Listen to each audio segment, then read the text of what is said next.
Arrest చేయడానికి AP పోలీసులు వెళ్లడం జరిగింది అని అయితే కొన్ని వార్తలు వస్తున్నాయి.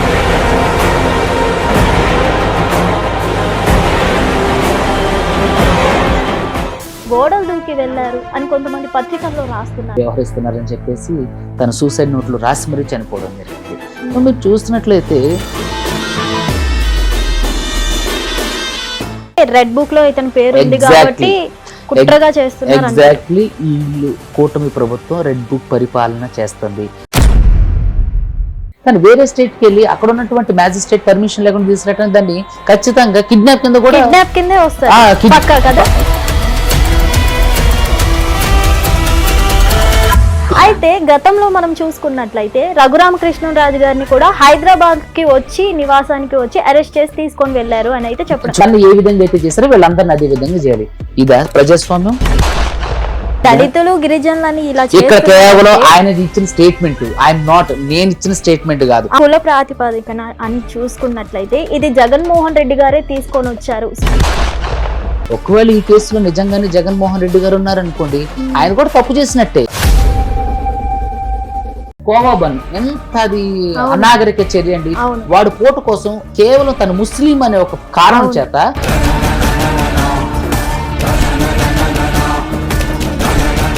ఇప్పుడు ఏంటంటే పెట్టుబడి లేని వ్యాపారం మతం అనేది.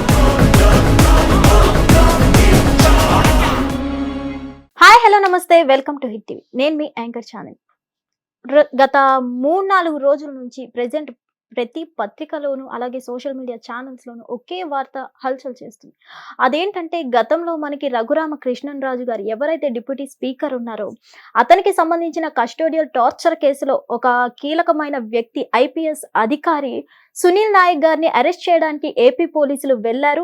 అలాగే రెడ్ బుక్ అనేది రివర్స్ అయ్యి ఏపీ పోలీసులు ఎవరైతే ఉన్నారో వాళ్ళు వెనక్కి తిరిగి రావడం జరిగింది అని అయితే కథనాలు ఒక్కొక్క పత్రికలో ఒక్కొక్కలాగా వస్తున్నాయి. అసలు ఈ కేసుకి సంబంధించి మాట్లాడి తెలుసుకుందామని ఈ రోజు మనతో పాటు అడ్వకేట్ సుబ్బు గారు ఉన్నారు. వారితో మాట్లాడి తెలుసుకునే ప్రయత్నం చేద్దాం. నమస్తే సార్. నమస్కారం. ఎలా ఉన్నారు? చాలా బాగున్నా సార్. సార్ అసలు ఏంటి ఈ రఘురామకృష్ణ గారి కస్టోడియల్ కేసు అనేది ఓపెన్ అవ్వడం జరిగింది. అలాగే ఐపీఎస్ అధికారి సునీల్ నాయక్ గారిని అరెస్ట్ చేయడానికి ఏపీ పోలీసులు వెళ్లడం జరిగింది అని అయితే కొన్ని వార్తలు వస్తున్నాయి. అలాగే ఎవరైతే విజయనగరం ఎస్పీ దామోదర్ గారు ఉన్నారో గోడలు దూకి వెళ్లారు అని కొంతమంది పత్రికల్లో రాస్తున్నారు. అసలు నిజంగా అరెస్ట్ వారెంట్ లేదు, ఇన్నాళ్ళు ఎఫ్ఐఆర్ లో అతని పేరు ఉంది, ఇప్పుడు లేదు అని అయితే మనకి బీహార్ పోలీసులు చెప్పడం జరుగుతుంది. ఇది ఎంతవరకు కరెక్ట్ అంటారు? అయితే మొట్టమొదటిగా మన ఈ కేసు ఇష్యూ చూసుకున్నట్లయితే దీన్ని ఒక ప్రతీకార్య చర్యగా తీసుకోవచ్చు. మొట్టమొదటిగా దీన్ని ప్రతీకార్య చర్యగా మాత్రమే మనం పరిగణించాలి. ఎందుకు అని అంటే గత ప్రభుత్వంలో జరిగినటువంటి కస్టోడియల్ ఈ టార్చర్ ఏదైతే ఉందో రఘురామకృష్ణరాజు గారు ప్రస్తుత డిప్యూటీ స్పీకర్ గా ఎవరైతే అంటే ఆంధ్రప్రదేశ్ కి వ్యవహరిస్తున్నారో ఆయనకు సంబంధించినటువంటి ఇష్యూలో ఈ ఐపీఎస్ సునీల్ నాయక్ గారిని ఇంక్లూడ్ చేయడం అనేది జరిగింది. So first of all I stand with Sunil Nayak, IPS Sunil Nayak. ఎందుకంటే ఇక్కడ మనం చూసుకున్నట్లయితే మనం ఏపీలో చాలా కస్టోడియల్ డెత్లే జరిగాయి కదా. ఎంతో మంది దళిత సామాజిక వర్గాలకు సంబంధించి ఎస్సీ ఎస్టీ బీసీ మైనారిటీలకి సంబంధించి ఎంతో మంది చంపడం కూడా ఇప్పుడు వచ్చిన కూటమి ప్రభుత్వంలో కూడా చంపడం జరిగింది. ఎంతో మంది కస్టోడియల్ డెత్లు జరగడం, మిస్టీరియస్ డెత్లు జరగడం కూడా జరిగింది. మరి ఎస్పెషలీ ఈ కస్టోడియల్ టార్చర్ కేసు మాత్రమే ఎందుకు దీన్ని తెర మీదకి తీసుకొచ్చింది కూటమి ప్రభుత్వం అంటే సునీల్ నాయక్, ఐపీఎస్ సునీల్ నాయక్ ఇప్పుడు ఐజీ ర్యాంక్ లో ఉన్నటువంటి బీహార్ రాష్ట్రానికి ఐజీ ర్యాంక్ లో ఉన్నటువంటి సునీల్ నాయక్ అనే వ్యక్తి అంటే ఒక అంటరానికి కులానికి సంబంధించిన వ్యక్తి కాబట్టి, సో తను ఎస్టీకి సంబంధించినటువంటి వ్యక్తి కాబట్టి. ఎస్టీకి సంబంధించిన వ్యక్తి అంటున్నారు. ఎస్టీకి సంబంధించిన వ్యక్తి అనేటప్పుడు ఎస్బీ అనే ఎస్పీ పర్సన్ అయినప్పుడు ఒక ఎస్పీ వాళ్ళకి మాత్రమే కాదు కదా, ఓన్లీ ఎస్టీ వాళ్ళకి మాత్రమే కాదు కదా ఎస్పీ అనే పర్సన్. నేను ఏమంటానంటే ఇక్కడ మీరు చూసుకున్నట్లయితే భారతదేశంలో కుల వివక్షత దారుణమైన స్థితిలో వ్యాపించింది. ఎలా అంటే ఒక వ్యవస్థకి కుళ్ళు పట్టినట్లుగా మన బాడీకి అంటే క్యాన్సర్ లాగా భారతదేశంలో ఈ కుల వ్యవస్థ మత వ్యవస్థ అనేది చాలా దారుణంగా భారతదేశాన్ని క్షీణింపజేస్తుంది. సో అందులో మీరు చూసుకున్నట్లయితే నార్త్ లోనే ఒక ఎస్సీకి సంబంధించినటువంటి ఐఏఎస్ ఆఫీసర్ కూడా సూసైడ్ చేసుకోవడం జరిగింది. అది అప్పుడు చాలా కలకలం రేపింది. ఇది సర్వీస్ లో అంటే వాళ్ళందరూ కూడా ఉన్నతాధికారులు తన పట్ల వివక్షతో వ్యవహరిస్తున్నారని చెప్పేసి తన సూసైడ్ నోట్లు రాసి మరీ చనిపోవడం జరిగింది. సో మీరు చూసినట్లయితే ఈ కేసులో ఎస్పెషలీ ఈ సునీల్ నాయక్ కి సంబంధించినటువంటి ఈ రఘురామ కృష్ణరాజు గారు ఇచ్చినటువంటి కేసులో ఇది మర్డర్ కేసు కాదు, కస్టోడియల్ డెత్ కేసు కాదు, లేదంటే గాఢత కలిగినటువంటి నేరాలు ఉన్నటువంటి కేసు కాదు. అంటే వీడియో కూడా రిలీజ్ చేయడం జరిగింది ఆ టార్చర్ చేసినప్పుడు అని చెప్పడం చూడండి, నేను ఏమంటానంటే టార్చర్ ని ఇప్పుడు రఘురామ కృష్ణరాజు గారు ఎవరైతే డిప్యూటీ స్పీకర్ గా ఉన్నటువంటి రఘురామ కృష్ణరాజు గారు ఉన్నారో ఆయన సైడ్ కి పెడతాం. అసలు అదే ఆంధ్రప్రదేశ్ రాష్ట్రంలో చాలా సామాజిక అంశాలు ఉన్నాయి. ఇప్పుడు వాళ్ళు ఇచ్చినటువంటి హామీలు నెరవేర్చిన విషయాలు ఉన్నాయి. అదే విధంగా రకరకాల అంశాల మీద ప్రజలు చాలా నివ్వెరపోతున్నారు. అదే మీరు చూసుకున్నట్లయితే మన డిప్యూటీ సీఎం గారు పవన్ కళ్యాణ్ గారి కాన్స్టిట్యున్సీలో ఎంతో మంది దళితుల్ని వెలివేశారు. ఇలాంటి కేసుల మీద దృష్టి సారించండి, ఇలాంటి అభ్యున్నతికి సంబంధించినటువంటి విషయాల మీద దృష్టి సారించండి. అదే విధంగా రకరకాలైనటువంటి ఈ అంటే ఆంధ్రప్రదేశ్ అభివృద్ధికి సంబంధించినటువంటి విషయాల గురించి చర్చించండి. వాటిని ఎలా బయటకు తీసుకురావాలి. రోడ్ల వ్యవస్థ ఆంధ్రప్రదేశ్ లో ఇప్పటికి స్టిల్ రోడ్ల వ్యవస్థ అనేవి అతి దారుణంగా ఉన్నాయి. ఎందుకంటే మా అమ్మమ్మ గారిది ఆంధ్రప్రదేశ్ కాబట్టి, మా భార్యది కూడా ఆంధ్రప్రదేశ్. గతంలో కన్నా పోలిస్తే ఇప్పుడు రోడ్ల వ్యవస్థ బానే ఉంది అని అయితే లేదండి, ఎక్కడ లేదు. మీరు చూసుకున్నట్లయితే ఒకసారి మీరు సత్తుపల్లి నుంచి చింతలపూడి వెళ్ళే రోడ్లు, చింతలపూడి నుంచి ఏలూరు వెళ్ళే రోడ్లు, తర్వాత చింతలపూడి నుంచి జంగారెడ్డిగూడెం ఇటువైపు వెళ్ళే రోడ్ల వ్యవస్థ నాకు తెలిసినే చెప్తున్నా. చూడండి, ఇలాంటి అభ్యున్నతి మీద గాని అభివృద్ధి మీద గాని దృష్టి సారించాలి. అంతేగాని ఇది ప్రతీకార చర్యగా ఈ రఘురామ కృష్ణరాజు గారి ప్రభుత్వం, అది కూటమి ప్రభుత్వం ఏదైతే ఉందో ఇదే అంటే ప్రతీకార చర్యగా తీసుకుని మాత్రమే చేస్తున్నటువంటి అనాగరిక చర్య. రెడ్ బుక్ లో ఇతని పేరు ఉంది కాబట్టి కుట్రగా చేస్తున్నారు. ఎగ్జాక్ట్లీ వీళ్ళు కూటమి ప్రభుత్వం రెడ్ బుక్ పరిపాలన చేస్తుంది. లోకేష్ గారు కూడా అన్నారు, మేము వస్తే రెడ్ బుక్ పరిపాలన నడిపిస్తాం. ఇక్కడ ఖచ్చితంగా ఇక్కడ ప్రతీకార చర్య ప్రభుత్వం మాత్రమే చేస్తుంది. సో ఇక్కడ ఐపీఎస్ సునీల్ నాయక్ అనే వ్యక్తి ఒక అంటే గిరిజనుడు కాబట్టే కదా అతన్ని ఎంతగా ఒక ఐజీ స్థాయిలో ఉన్నప్పటికీ కూడా ఇంతగా చేస్తుంది. మరి అలాంటప్పుడు చాలా మంది కూటమి ప్రభుత్వంలో ఉన్నటువంటి వ్యక్తులు ఎంతో ఒక ఎమ్మెల్యే మీద అయితే ఒక లేడీ దారుణమైన ఎలిగేషన్స్ చేసి దానికి సంబంధించిన వీడియోలు కూడా రిలీజ్ చేయడం జరిగింది. మరి తను ఎందుకు అరెస్ట్ కాలేదు, తను ఎందుకు జైల్లో వేయలేదు? అదే విధంగా కఠిన చర్యలు తీసుకుంటామని అయితే చెప్పడం జరిగింది. చూడండి, నేను ఏమంటానంటే ఇప్పుడు ఈ నాటకీయ పరిణామాలు జరుగుతున్నటువంటి సునీల్ నాయక్ గారి విషయంలోనే ఇలా జరుగుతుంది. మరి కూటమి ప్రభుత్వాలకు సంబంధించినటువంటి ఎమ్మెల్యేలకు సంబంధించినటువంటి ఎన్నో అంటే అపవాదులు కానివ్వండి, వాళ్ళ మీద ఇస్తున్నటువంటి ఆరోపణలు కానీ ఎన్నో ఉన్నాయి. మరి వాటి మీద ఎందుకు సీరియస్ యాక్షన్ తీసుకోరు? అభివృద్ధి మీద ఎందుకని మీరు దృష్టి సారించరు? ఎందుకని మీరు అంటే రాబోయే ప్రభుత్వానికి కూడా మేము ఇలా చేస్తున్నాం, మీరు కూడా ఇలా చేయండి అని చెప్పడానిక? అంటే ఇక్కడ రెడ్ బుక్ పరిపాలన, ఇక్కడ పోలీసులకు శత్రువులుగా తయారయ్యారు. పాలకులు ఏంటంటే పోలీసుల్ని అంటే వాళ్ళు కంట్రోల్ చేస్తున్నారు, నియంత్రిస్తున్నారు. మేము వస్తే ఇలా చేస్తాం అంటే మీరు ఎప్పటికీ కూడా మేము అధికారంలో ఉన్నా అధికారం లేకపోయినా సరే మీరు ఇలా బానిసలుగానే ఉండండి అని చెప్పేసి వాళ్ళు అధికార దుర్వినియోగం చేస్తున్నారు అన్నది అయితే నా అభిప్రాయం. అయితే కూటమి ప్రభుత్వం మంచి పరిపాలన చేయట్లేదు. 100% కి 200% కూటమి ప్రభుత్వం ఎస్సీ ఎస్టీ బీసీ మైనారిటీలకు అనుకూలంగా ఎటువంటి ఉన్నది అభ్యున్నతమైన చర్యలు చేపట్టడం లేదు. మీరు చూసుకున్నట్లయితే ఎంతో మంది కూటమి ప్రభుత్వం రావడానికి ముందు ఇంతమంది అమ్మాయిలు మిస్సింగ్ అయ్యారని చెప్పేసి డిప్యూటీ స్పీకర్ పవన్ కళ్యాణ్ గారు మాట్లాడడం జరిగింది. మరి వాళ్ళందరినీ మేము వస్తే వెనక్కి తీసుకొస్తాం అని అన్నారు. ఎందుకు తీసుకురాలేదు? అరే పసలేనటువంటి తిరుమల శ్రీవారి ప్రసాద లడ్డు ప్రసాదాన్ని తీసుకొని ఇష్యూ చేసినాను. ఇక్కడ ఏంటంటే వీళ్ళు ప్రతీకారం తీర్చుకుంటున్నారు తప్ప అభివృద్ధి చేయట్లేదని ఆంధ్రప్రదేశ్ ప్రజల్లో ఉన్నటువంటి గట్టి వాదన. సో నేనేమంటానంటే ఐపీఎస్ సునీల్ నాయక్ గారు నిజంగానే తప్పు చేస్తే యాజ్ పర్ రూల్ ప్రకారం A7 గా ఉన్నటువంటి వ్యక్తిని మీరు మరీ ఇంతలా అరెస్ట్ వారెంట్లు ఇక్కడ జారీ చేయించుకొని అక్కడికి వెళ్తే వాళ్ళు ఏంటంటే ఇక్కడ ఒక జూనియర్ సివిల్ జడ్జి కోర్టులో arrest warrant non bailable warrant తీసుకొని పాట్నాకి వెళ్ళి అక్కడ ఉన్న ఆయన్ని అరెస్ట్ చేయడానికి చూస్తున్నాడు. అక్కడ అరెస్ట్ చేయాలంటే ట్రాన్సిట్ ఖచ్చితంగా ట్రాన్సిట్ వారెంట్ వేయాలి కదా. ఆ మాత్రం ఇంగితం లేదా? ట్రాన్సిట్ వారెంట్ లేకుండా అతన్ని ఎలా అరెస్ట్ చేసుకొని తీసుకొస్తారు? అతను డిఫరెంట్ స్టేట్ లో ఉండు, వేరే స్టేట్ లో ఉండు. సో వేరే స్టేట్ లో ఉన్న ఆయన్ని ఇక్కడున్న అరెస్ట్ వారెంట్ తీసుకొని ఒక ఐజీ స్థాయి ఆఫీసర్ ని, అందున ఒక గిరిజనుడు కాబట్టి, మళ్ళీ చెప్తున్నా గుర్తుపెట్టుకుంటే ఒక గిరిజనుడు కాబట్టి ఈ స్థాయిలో ఉన్నటువంటి యాక్షన్ ఉంది. అదే అక్కడ ఒక ఉన్నత వర్గానికి సంబంధించిన ఐజీను లేదంటే ఒక ఉన్నత సామాజిక వర్గానికి సంబంధించిన ఐపీఎస్ ఆఫీసర్ ఉంటే వాళ్ళు ఎలా చేయరు. యాక్చువల్లీ ట్రాన్సిట్ వారెంట్ మా దగ్గర లేకపోవడం కాదు, అక్కడ మెజిస్ట్రేట్ ఇచ్చేవారే గాని ఇచ్చే లోపు మేమైతే మెజిస్ట్రేట్ కి క్లారిటీ ఇచ్చే లోపు ఈ 10 మంది మాత్రమే వెళ్ళారంట పీపుల్ ఏపీ నుంచి. చూడండి, ట్రాన్సిట్ వారెంట్ అనేది ఆంధ్రప్రదేశ్ లో ఎవరు? అవును, ఇక్కడ మెజిస్ట్రేట్ బీహార్ లో ఉన్నటువంటి ఎవరైతే ఐజీ సునీల్ నాయక్ గారు ఉన్నటువంటి ప్రిమిసెస్ కోర్టు ఏదైతే ఉందో అది ట్రాన్సిట్ వారెంట్ ఇవ్వాలి. కానీ ఆ కోర్టు ట్రాన్సిట్ వారెంట్ ఇవ్వలేదు. మెజిస్ట్రేట్ కి మొత్తం క్లారిటీ ఇచ్చి చెప్పే లోపే అక్కడ ఉన్న సెక్యూరిటీ సిబ్బంది వచ్చి అలజడి సృష్టించి వీళ్ళకి చెప్పే ఛాన్స్ ఇవ్వకపోవడంతో మెజిస్ట్రేట్ డిక్లేర్ చేసేయడం జరిగింది. వీళ్ళు ఏం చేశారంటే ఆంధ్రప్రదేశ్ లో ఇచ్చినటువంటి వారెంట్ తీసుకుని, నాన్ బెయిలబుల్ వారెంట్ తీసుకుని ఆయన సునీల్ నాయక్ గారిని అరెస్ట్ చేయడానికి వెళ్ళారు. అసలు వీళ్ళు ప్రాపర్ గా ఏం చేయాలి, అక్కడ ఉన్నటువంటి నాన్ బెయిలబుల్ వారెంట్ తీసుకుని అక్కడ దగ్గరలో ఉన్నటువంటి మ్యాజిస్ట్రేట్ కోర్ట్ కి ట్రాన్సిట్ వారెంట్ ఇవ్వండి అని చెప్పేసి అక్కడ అప్లై చేసి, అక్కడ కూడా ట్రాన్సిట్ వారెంట్ వీళ్ళ వాదన ఏదైతే ఉందో న్యాయబద్ధమైనటువంటి, ఇది ప్రతీకార చర్య వాదన కాబట్టి అక్కడ కోర్టు ట్రాన్సిట్ వారెంట్ ఇవ్వలేదు. వీళ్ళు ఏంటంటే అధికార దుర్వినియోగం, అదే విధంగా ప్రతీకార చర్యగా సో అక్కడికి వెళ్ళి ఈయన డైరెక్ట్ గా అటాక్ చేశారు. అతను నివాసానికి వెళ్ళి వాళ్ళ అమ్మకి అరెస్ట్ వారెంట్ ఇచ్చి దాని గురించి వివరంగా ఆయన కూడా చెప్తుండ్రు, మా అమ్మగారిని అతి దారుణంగా ట్రీట్ చేశారు, అతి దారుణంగా అంటే మానసిక వేదనకి గురి చేశారు అని చెప్పేసి అని మాట్లాడుతున్నారు. సో మాట్లాడి ఆయన అక్కడ నుంచి లిఫ్ట్ చేసుకెళ్ళటానికి, అంటే కిడ్నాప్, ఒక రకంగా చెప్పాలంటే కిడ్నాపే. ఒక స్టేట్ ఆంధ్రప్రదేశ్ లో ఉన్న వ్యక్తిని ఆంధ్రప్రదేశ్ లో ఉన్న అరెస్ట్ వారెంట్ తో చేస్తే అది లీగల్, కానీ వేరే స్టేట్ కి వెళ్ళి అక్కడ ఉన్నటువంటి మ్యాజిస్ట్రేట్ పర్మిషన్ లేకుండా తీసుకురావడం దాన్ని ఖచ్చితంగా కిడ్నాప్ కింద కూడా కదా.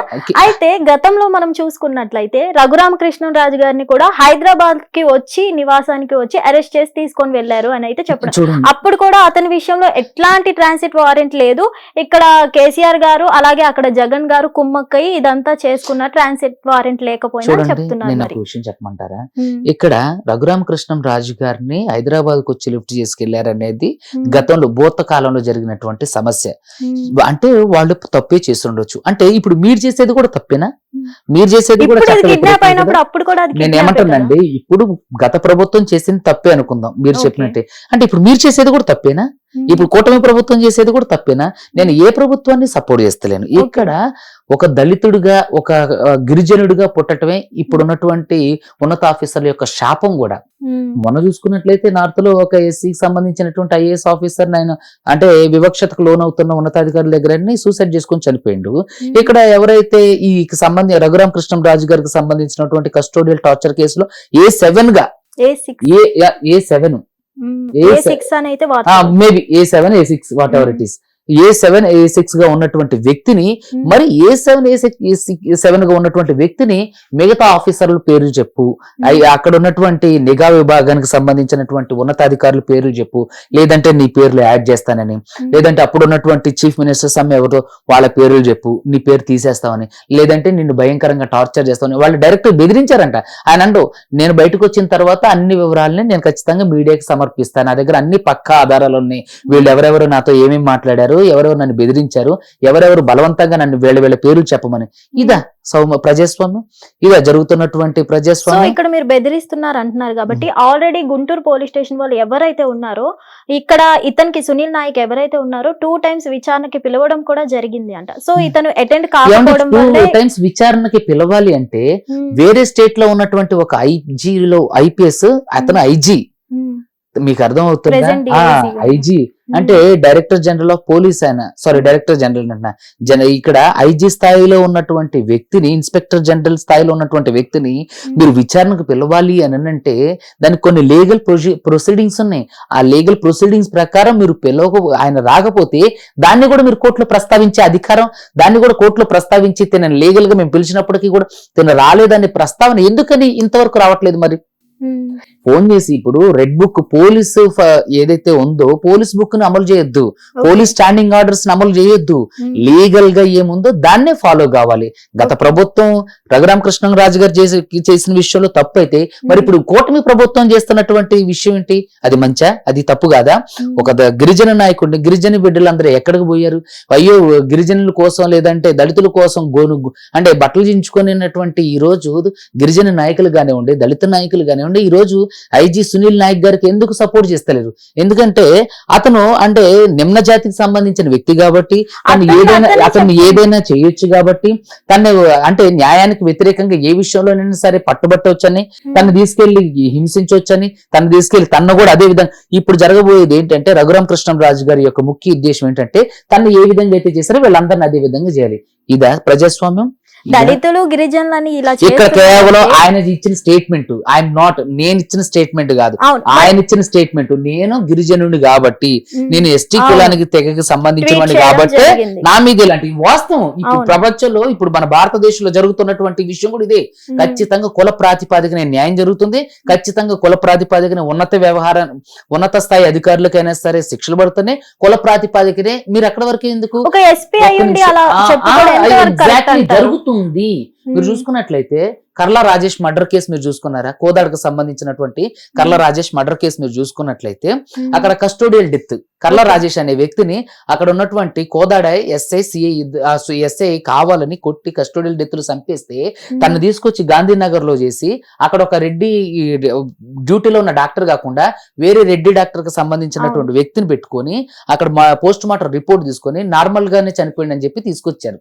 సో అక్కడ బీసీసీఐ ఎస్ఐ రెడ్డి అక్కడ కావాలని ఉత్తమ్ కుమార్ రెడ్డి గారు, ఉత్తమ పద్మ గారు కావాలని చెప్పేసి అక్కడ ఉన్నటువంటి ఆ ఎస్ఐని సస్పెండ్ చేయకోకుండా కేసుకు సంబంధం లేకుండా ఉన్నటువంటి సీఏని సస్పెండ్ చేశారు. అంటే బీసీ సామాజిక వర్గానికి సంబంధించిన సీఏని సస్పెండ్ చేశారు, కానీ ఎఫ్ఐఆర్ చేసి కొట్టి కస్టోడియల్ డెత్ కి కారణమైనటువంటి ఆ ఎస్ఐని మాత్రం సస్పెండ్ చేయాలి. అంటే ఇక్కడ మీకు కనిపించేది ఏంటి? కుల వివక్షత కాదా?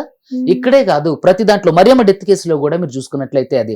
అదే విధంగా ఆంధ్రప్రదేశ్ లో జరుగుతున్నటువంటి విషయాల్లో కూడా ఎవరైతే నిమ్న జాతి కులాలు వాళ్ళు ఉన్నారో వాళ్ళు మాత్రమే బలి పశువులు అవుతున్నారు. ఎందుకంటే వాళ్ళకి ఆర్థిక స్వావలంబన లేదు, వాళ్ళకి కులం యొక్క బలం లేదు.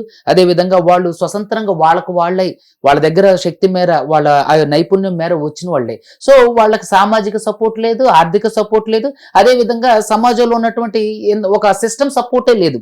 సో నేనేమంటానంటే ఇలాంటివన్నీ కూడా కేవలం కుల ప్రాతిపాదికనే జరుగుతాయి. దయచేసి భారతదేశంలో అందులో ఆంధ్రప్రదేశ్ తెలంగాణ ఉన్న గిరిజనులారా మేల్కోండి. ఇది ఒక సునీల్ నాయక్ గారి మీద జరుగుతున్నటువంటి అంటే విషయం కాదు, యావత్తు ఎస్టీ ఎస్సీ ఎస్టీకి సంబంధించినటువంటి బీసీకి సంబంధించినటువంటి అనేక మంది మీద జరుగుతున్నటువంటి ఇది ఒక ఏమంటారంటే అహంకారపూరితమైన చర్య. ఈ కుల ప్రాతిపాదికన అని చూసుకున్నట్లయితే ఇది జగన్మోహన్ రెడ్డి గారే తీసుకొని వచ్చారు, సునీల్ నాయక్ గారు వెనక కూడా జగన్మోహన్ రెడ్డి గారే ఉన్నారు అని అయితే వార్తలు వస్తున్నాయి కదా. అది నాకు సంబంధించినటువంటి వరకు నేను జగన్మోహన్ రెడ్డి గారికి వ్యతిరేకం కాదు, అదే విధంగా అనుకూలం కాదు. ఒకవేళ ఈ కేసులో నిజంగానే జగన్మోహన్ రెడ్డి గారు ఉన్నారనుకోండి, ఆయన కూడా తప్పు చేసినట్టే.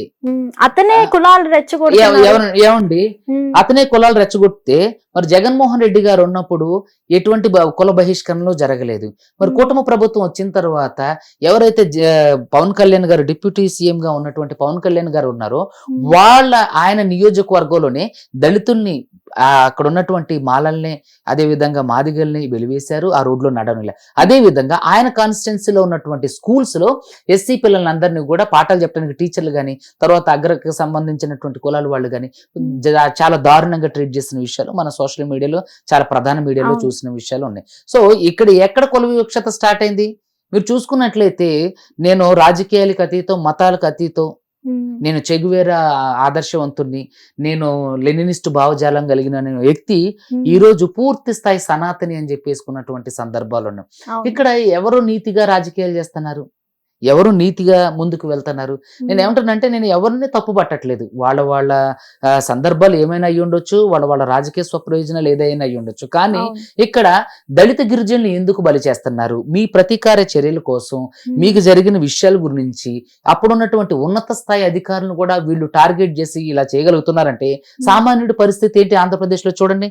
ఇంకా తెలంగాణలో మనం ప్రశ్నిస్తాం, మనం నిలబడతాం, మనం ఏదైనా పీడనాన్ని ఏ మాత్రం కూడా సహించాం. కానీ ఆంధ్రాలో ప్రజలు చాలా వరకు ఏంటంటే భయస్తులు, ఎందుకు వాళ్ళతో ఎందుకు వీళ్ళతో మంచి ఫ్యూచర్ ఉంది. ఇలాంటి విషయాల్లో ఉన్నటువంటి మీరు ఒక తండ్రి స్థానంలో ఉన్నటువంటి డిప్యూటీ స్పీకర్ గా ఉన్నటువంటి రఘురామ కృష్ణం రాజు గారు, మీరు ఒకవేళ మీకు జరిగింది అన్యాయం అయితే మీరు లీగల్ గా ఫైట్ చేయండి, అదే విధంగా యద్భావం తద్భావతి అని చెప్పేసి ఆయన 2-3 సార్లు అంటున్న ఇంటర్వ్యూలో నేను. సో వాళ్ళకి మీకు ఏదైతే జరిగిందో దేవుడు వాళ్ళకి కూడా అదే చేస్తారు. ఏది డెస్టినీ విల్ డిసైడ్. మరి మీరు ఎందుకు దీన్ని ప్రతీకార్య చర్యగా చేస్తున్నారు? రేపు పొద్దున ఆయన ప్రభుత్వం వచ్చినప్పుడు మళ్ళీ మీకు అదే గతి పట్టుకోకుండా ఉంటుందా?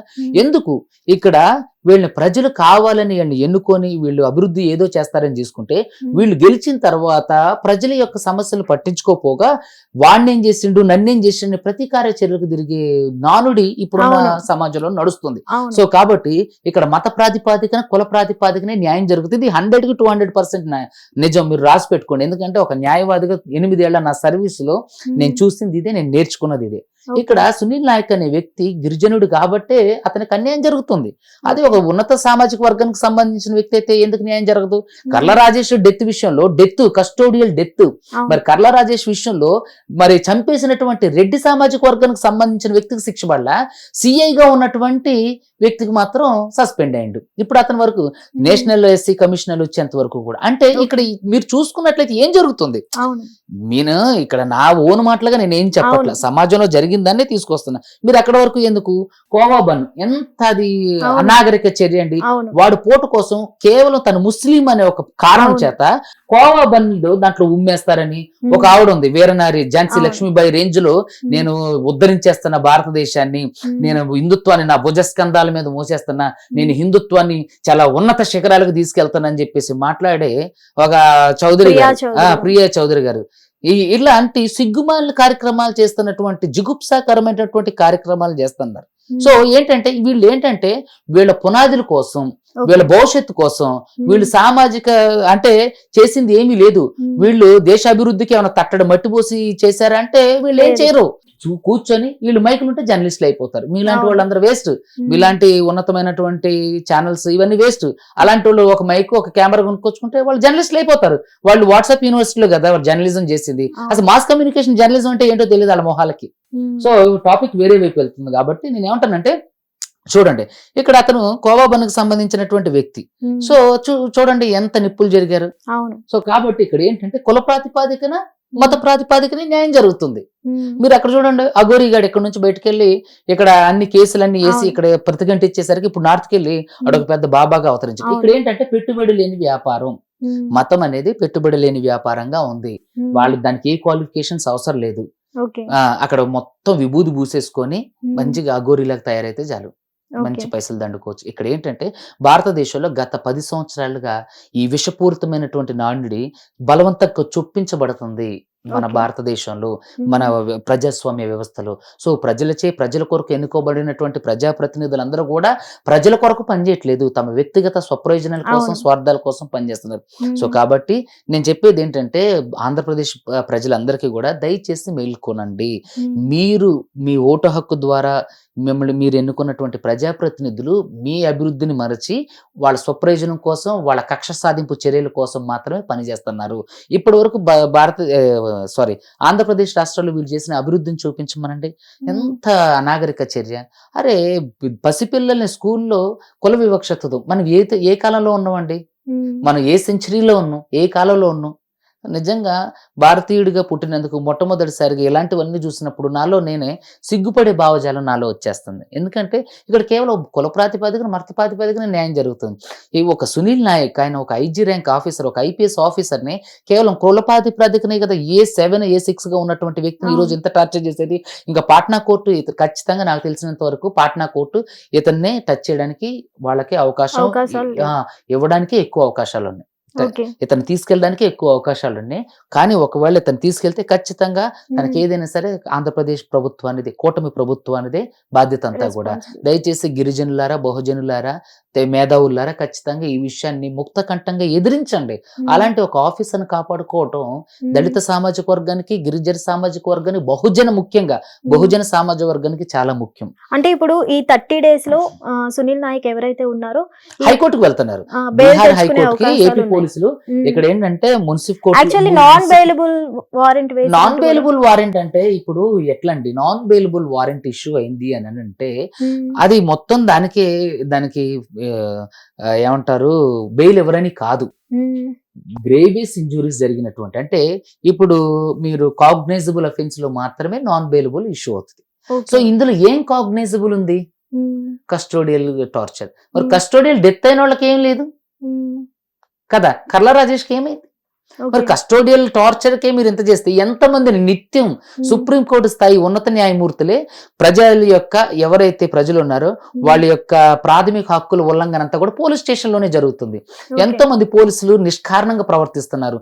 ఏది సిఐలు, ఎస్ఐలు ఎంతో మంది రెగ్యులర్ గా వస్తున్నటువంటి జనాల్ని కొట్టడం, హింసించడం, బూతులు మాట్లాడడం, తన్నడం, గొద్దడం లాంటివి. మీరు మొన్న చూసుకున్నట్లయితే ఒక వ్యక్తిని ఏపీ పోలీసులే ఇట్లా కాళ్ళ మీద ఎక్కి ఒక పెద్ద లబ్బర్ బెల్ట్ తో కొడుతున్నారు. మరి వాళ్ళ మీద అది కూడా కస్టోడియల్ టార్చరే కదా. మరి వాళ్ళ మీద ఎందుకని కేసులు వేసి వాళ్ళని ఎందుకు ఎఫ్ఐఆర్ చేసి వాళ్ళకి ఎందుకు ఇంత ప్రాధాన్యత కల్పించరు? అంటే యాక్చువల్లీ సునీల్ నాయక్ గారు రామకృష్ణరాజు గారు కస్టడీలో ఉన్నప్పుడు ఒక డిప్యుటేషన్ మీద వచ్చారంట. ఒక డిప్యుటేషన్ వరకు వచ్చినప్పుడు ఎంత వరకు రైట్ ఉంటది అంటారు? ఏమండి చూడండి, అక్కడ ఏంటంటే నేను ముందే చెప్పా కదా, ఇది ప్రతీకార చర్య. ఎవరున్నా ఎవరు లేకపోయినా అప్పుడు ఉన్నటువంటి మాజీ అదే చీఫ్ ను కూడా సిఐడికి సంబంధించి, తర్వాత నిఘా విభాగానికి సంబంధించి వీళ్ళందరూ కూడా, మరి దాంట్లో ఉన్న ఆయన్ని ఈ మన సునీల్ నాయక్ గారు చాలా ఘోరంగా ఆరోపించారు. ఆయన ఇసుక మాఫియాలో ఉన్నారన్నారు, ఎన్నో దందాలలో ఉన్నారన్నారు. మరి అతని మీద ఎందుకు చర్యలు తీసుకోవట్లేదు? ఇతను వేసిన అలిగేషన్స్ దగ్గర, ఇతని దగ్గర ప్రూఫ్స్ తీసుకుని అతని మీద కూడా మీరు నిజంగా నీతివంతంగా పరిపాలన జరిగిస్తుంటే, ప్రజాస్వామికంగానే రాజ్యాంగబద్ధంగానే మీరు నిజంగా పరిపాలన చేస్తుంటే, మరి అతను చేసిన ఇటువంటి ఏదైతే అలిగేషన్స్ ఉన్నాయో వాటిని తీసుకుని దాని మీద విచారణ జరిగించి కమిటీ వేసి ఇతని దగ్గర ఆధారం ఉంటే తీసుకుని అతను కూడా ఎందుకు శిక్షించట్లేదు? ఏంటంటే ఇక్కడ రాజకీయ నాయకుల్ని, పోలీసుల్ని ఒక పావులుగా వాడుకుంటున్నారు. సో కాబట్టి దయచేసి పోలీసులలో ఉన్నత స్థాయిలో ఉన్నటువంటి ఐపీఎస్ లాంటి వారు, ఐఏఎస్ లాంటి వారు ఏంటంటే చాలా జాగ్రత్తగా వ్యవహరించాలి, చాకచక్యంగా వ్యవహరించాలి. సో కాబట్టి ఇలాంటి విషయాల్లో ఖచ్చితంగా సునీల్ నాయక్ గారికి జరిగేది అన్యాయం. అది యావత్తు భారతదేశంలో ఉన్నటువంటి ఎస్సీ, ఎస్టీ, బీసీలకి, బహుజనులకు జరుగుతున్నటువంటి అన్యాయంగానే పరిగణించాలి. గిరిజనులందరూ కూడా దీని మీద ఐక్యంగా, దాంతోపాటు దళితులు కూడా సమ్మెలు చేసి అతనికి న్యాయం జరిగేంత వరకు పోరాడాలి.